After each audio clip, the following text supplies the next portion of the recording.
Okay, here we're going to be looking at topic 22, the African slave trade.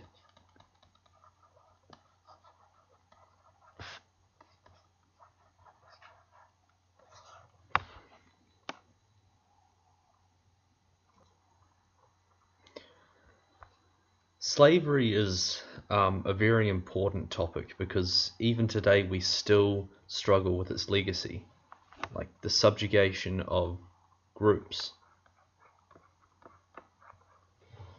African populations in many countries around the world, and a lot of the reason they have low socioeconomic status, they're not doing well, is because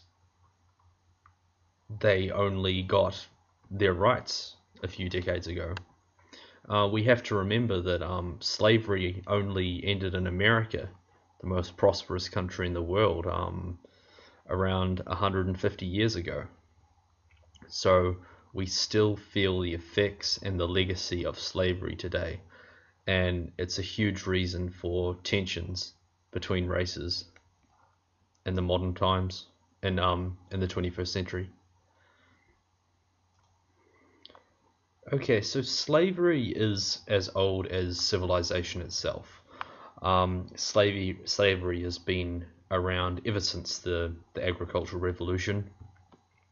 But here we're going to focus on the African and the Atlantic slave trade.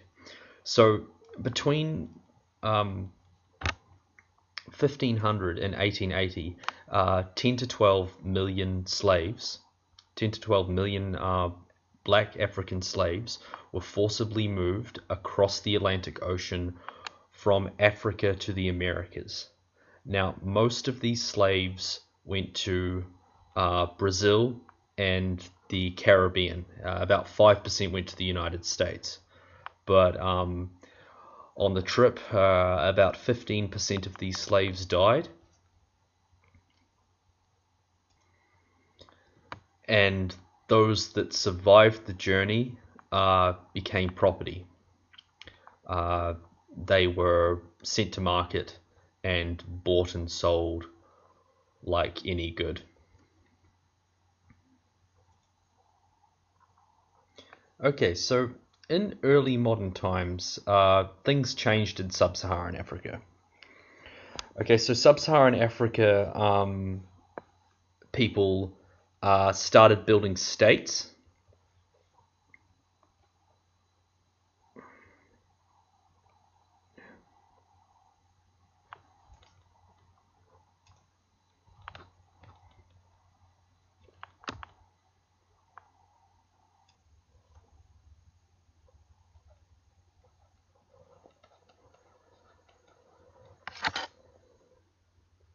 And they organized their societies based on kinship groups.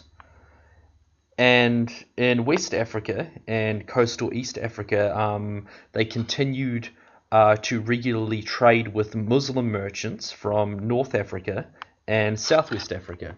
So, trade with Muslims,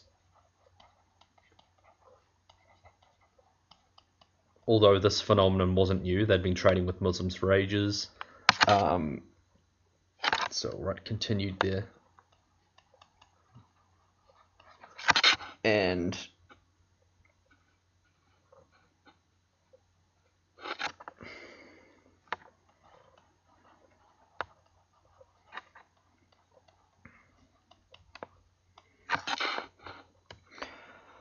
But the establishment of the global trade networks that characterized the early modern period, which was paralleled by which is fueled by the growing empires, Spanish Empire, British Empire, going to new lands, going to the Americas, going to Asia. So the establishment of these networks brought deep change to sub-Saharan Africa. Commercial opportunities actually draw Europeans to the coasts of West Africa, and maritime trade turned West African attention to the Atlantic. So maritime commerce helped promote the emergence of prosperous port cities and the establishment of powerful coastal kingdoms that traded through the ocean um, instead of the desert like they had done with the Muslims. They traded through the ocean.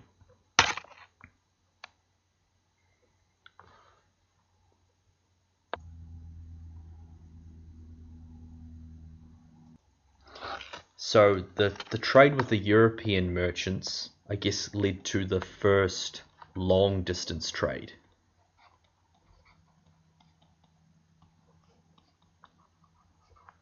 In which a lot of European goods made their way into sub-Saharan Africa, um, were bought and actually helped increase the population growth in sub-Saharan Africa. So, yeah, this profoundly affected the African society because the trade, lamentably, would soon involve human beings. So slavery had actually been part of African societies for centuries, and Africans had long supplied slaves to Muslim merchants involved in the trans-Saharan trade networks. So slavery was not new.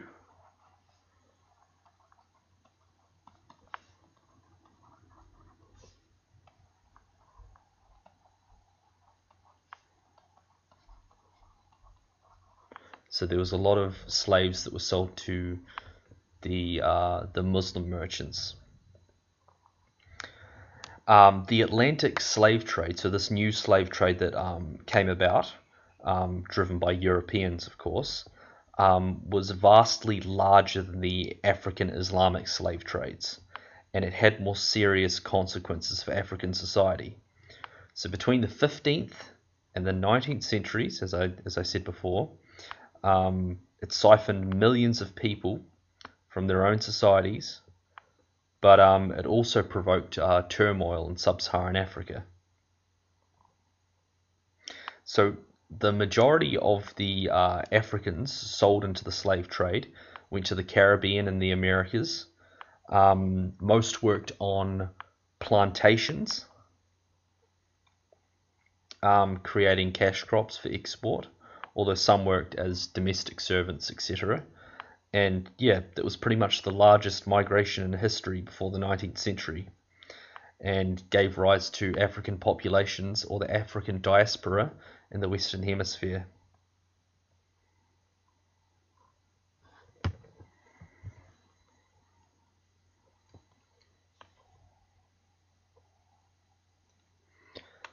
So an important point to make is that these slaves were sold by were captured and sold by the African elite to the Europeans for manufactured goods.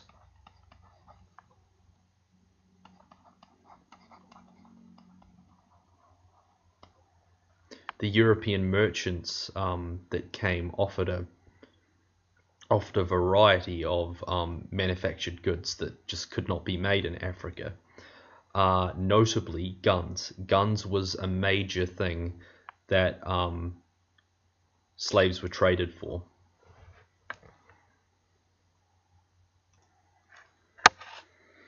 So the Atlantic slave trade began small, but it grew steadily and eventually reached really large proportions. So the earliest European traders, as we talked about, the Muslims had been doing it for years, but the first European ones were the Portuguese.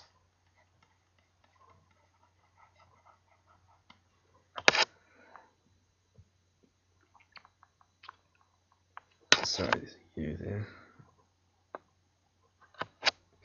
And the Portuguese explorers in 1441 seized 12 African men and took them to Portugal as slaves. So this is the first, perhaps the first occurrence of Europeans using Africans as slaves, or the first sort of step in the Atlantic slave trade that would follow. So 14.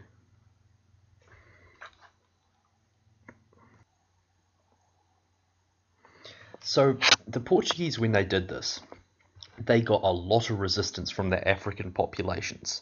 So the mariners that that captured the slaves were fired at by by African warriors who were using poison-tipped arrows. Um, but the key reason why there was so much resistance was because these blacks were captured rather than bought. So when the Portuguese mariners learned that they could purchase the slaves rather than capture them, it kind of just took off. So by 1460, they were delivering 500 slaves per year to Portugal and Spain, where they usually worked as miners, potters, or domestic servants. Okay, so 1460.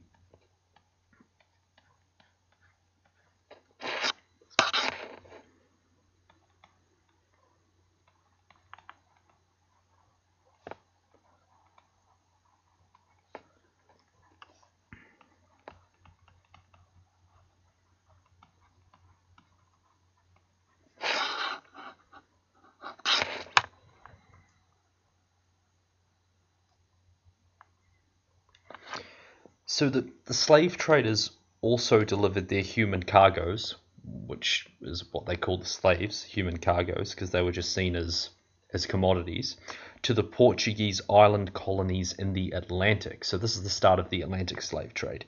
There was no supply of labor to work plantations in the Azores, um, the Madeiras, the Cape Verde Islands, and Santorini, all of which were uninhabited when explorers discovered them in the 15th century. So, sugar planters on the island of Sao Tome,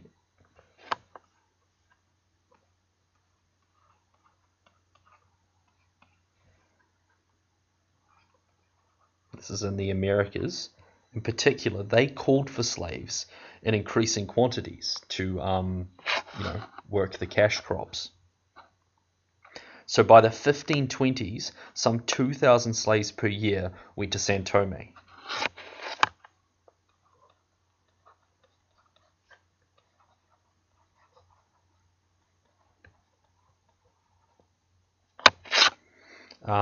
By the 1520s. Um, yeah, so by the 1530s, the Portuguese entrepreneurs they had extended the use of slave labor to Brazil, which would eventually become the wealthiest of the sugar-producing lands in the Western Hemisphere. And Brazil, if you remember, got a really large proportion of the slaves, whereas America got 5%. Brazil got about 40% of all the slaves, so um, about as much as the Caribbean. Sao Tome, which is Caribbean island. So the Spanish explorers, they also sought laborers to work the lands in the Caribbean and the Americas. Um, Spanish. So the diseases that the Spanish brought, the Europeans brought, and that they were immune to, these devastated the indigenous populations of the Americas, what you would call the American Indians, I guess, Ben. And the conquerors found themselves with few laborers to work the land because of this. So gradually, the Spanish settlers began to rely on imported African slaves as laborers too.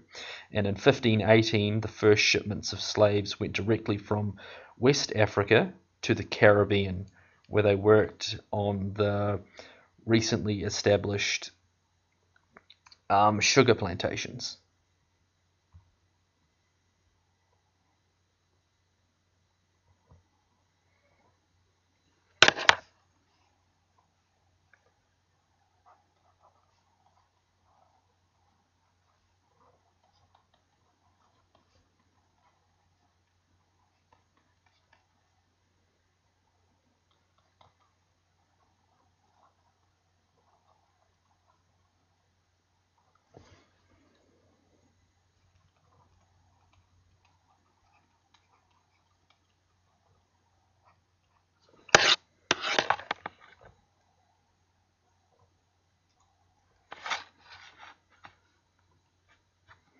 And by the early 17th century, so the early 1600s, the English had now introduced slaves also to the North American mainland. Okay.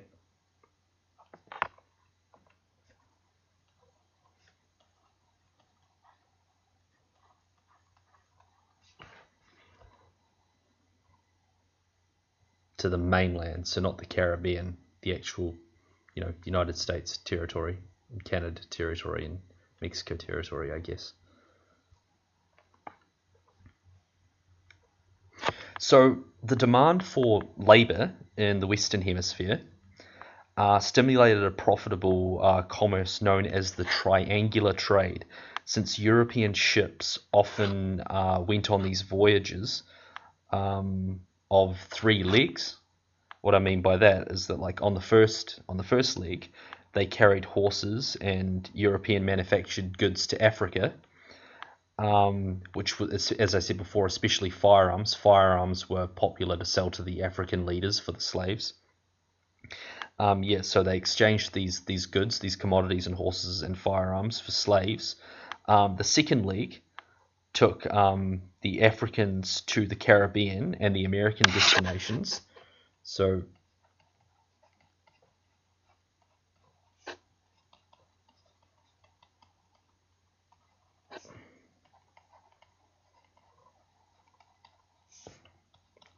to the Americas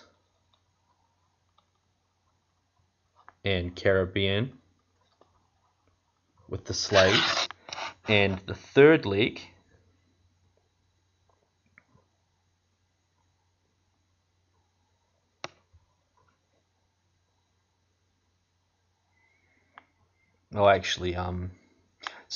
so on with the second leg, sorry. On arrival, the merchants sold their human cargoes to the plantation owners for 2 to 3 times what they actually paid for them in Africa. So it was very profitable, and this is why it took off. In the sugar producing regions, they often, where the slaves worked on the plantations, obviously, they often bartered slaves for sugar or molasses. Then they filled their vessels' hulls with American products, products made in the Americas, sugars or whatever, before embarking on their voyage back to Europe. And this, of course, was the third leg.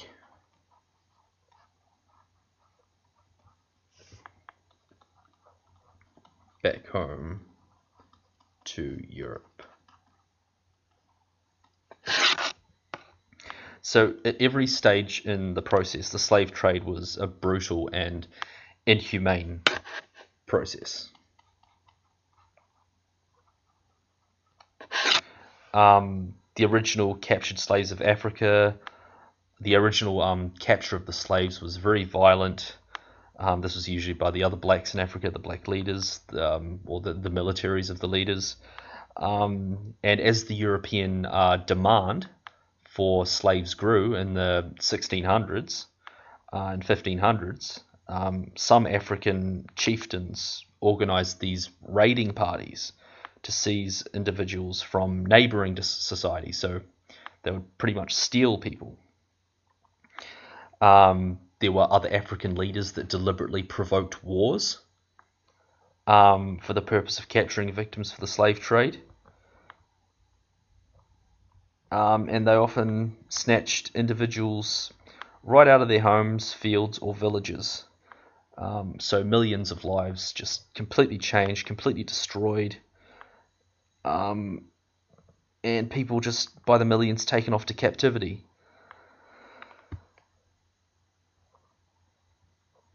And, breaking up families and everything. So wars provoked in Africa, stealing people from their families and their local villages, and growth of militaries.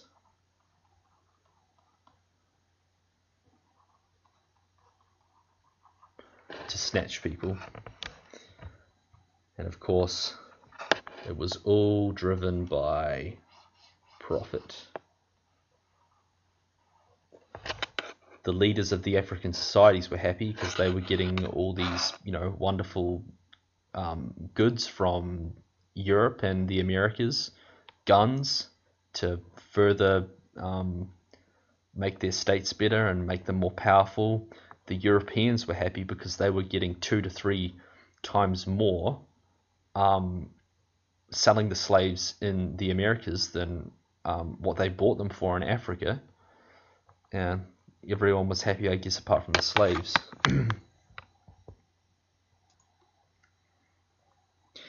Here's a good representation from the textbook, which shows the triangular nature of the trade that we talked about. So the slaves were captured and sold on the west coast of Africa at the ports and exported on the ports on the west coast of Africa, particularly by the Asante, Dahomey, and Oyo people. They were sent across to the Americas. Here we have the Caribbean, Haiti, Cuba. It wasn't called Haiti back then, but that's what we call it now. As you see in green, the United States was a big contender. Brazil took about 40% of all slaves, and the Caribbean took about 40%, and America took 5%, and Middle America took the rest, I guess. So they were sent there, where about 15% of them died on the way, and the goods, mainly sugar, was sent back to Europe to be sold. And it was often what was traded for the slaves.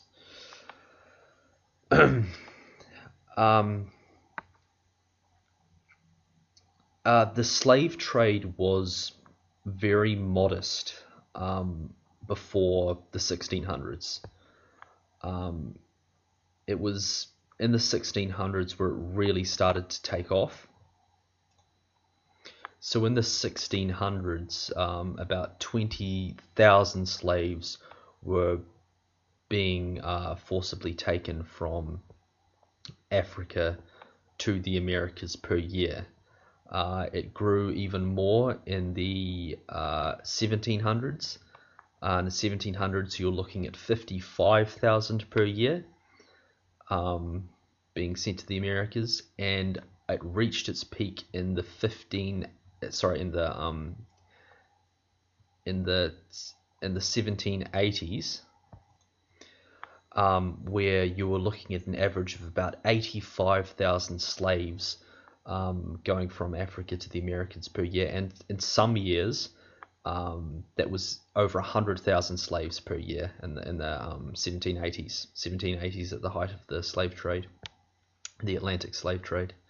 And you see, this is what we mean by the Atlantic basin. We call this a basin because you got the sides, which are the east coast of the Americas and the west coast of Africa and Europe. So some societies in Africa were largely able to escape the slave trade, mainly those ones inland or too far from the ports. But these societies were still raided by the Asante, Dahomey, and Oyo peoples. These societies were raided and their people were stolen and enslaved. But it wasn't every African society that was involved in the slave trade is the point that I'm trying to make. It was only where it was feasible and where it was close to the ports.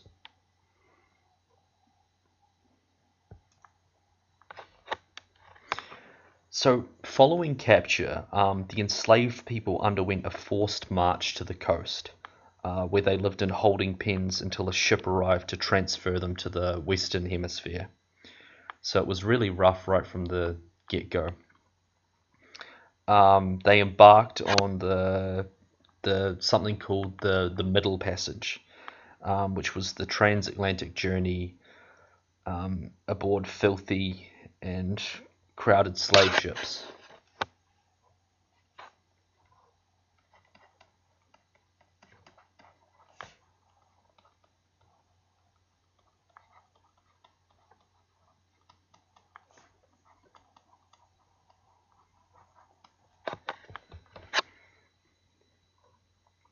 So the enslaved passengers travelled below decks in really, really cramped quarters. The conditions were so bad that many slaves attempted to starve themselves to death, or they mounted revolts. The ship crews often treated the slaves with cruelty and contempt. They used tools to pry open the mouth of the slaves who refused to eat, and pitched sick individuals into the ocean rather than have them waste limited supplies of food. And if there was an outbreak of, say, smallpox or something on board, they would often just sink the ship with all the slaves on it. So just unimaginable cruelty.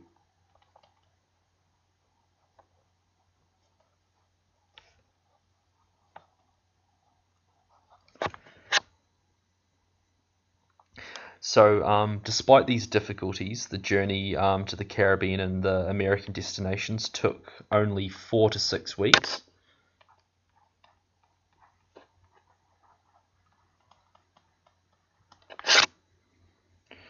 Um, where there was hot, heat, cold, disease that caused about 15% of them to die. But in the early days, mortality could actually exceed 50%. And as the volume of the trade grew, the slaves provided better nourishment and facilities for their cargoes. Sorry, the slavers. They, as it became more lucrative, they fed them better, and mortality eventually declined to about 5% at the height. And over the course of the slave trade, about 25% either died, as I said, or were seriously. Well, it was about 15% that died, but yeah, up to 25. It was usually about 25% either dead or were casualties, which means they were like severely injured or sick due to the Middle Passage.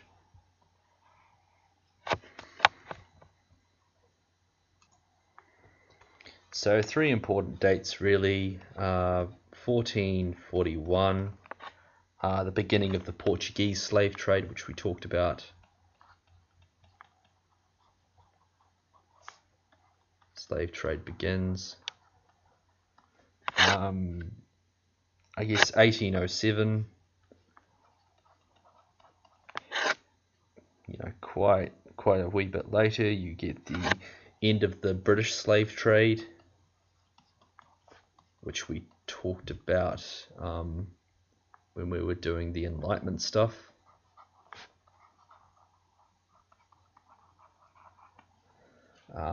It was a political move to end slavery, to end the slave trade. And 1865, you get the abolition of slavery itself in the USA. So there was a big gap between actually ending the commerce of it, ending slave trading, and actually freeing the slaves that were already bought. So that was a big challenge, and it didn't occur till about 150 years ago in the United States. And I think Brazil was the last country to abolish slavery, and that was about 20 years after abolish African slavery, and that was about 20 years after the US abolished it. So summary, during the early modern era, the peoples of sub-Saharan Africa, they built states and they traded with Islamic societies, as they had done since the 8th century. Yet the African people, they experienced dramatic changes as they participate in the formation of the integrated Atlantic Ocean basin. So economy of Atlantic Ocean Basin. They participated in this, and the principal agents of change were the European merchant mariners who sought commercial opportunities in sub-Saharan Africa. So, European merchant mariners were the drive. They bought European manufactured goods and introduced American food crops that fueled population growth throughout Africa, but they also encouraged the expansion of existing slave trading networks that had already existed with the Muslims, as they sought laborers for plantations in the Western Hemisphere. So we get the Atlantic slave trade.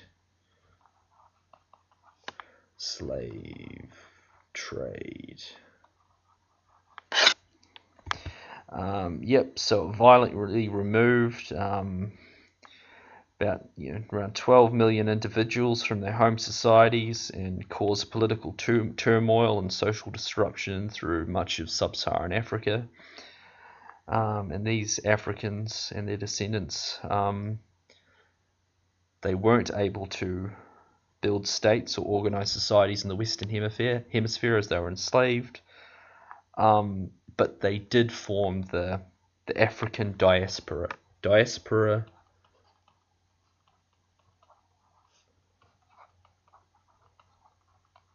is a really good word. It just means the expansion of a people to different territories.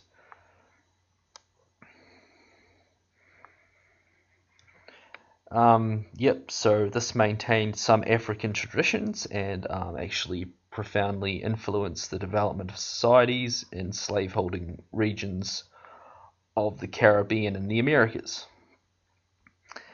This eventually led to the abolition of the slave trade, and eventually the freedom of the slaves themselves and the abolition of slavery.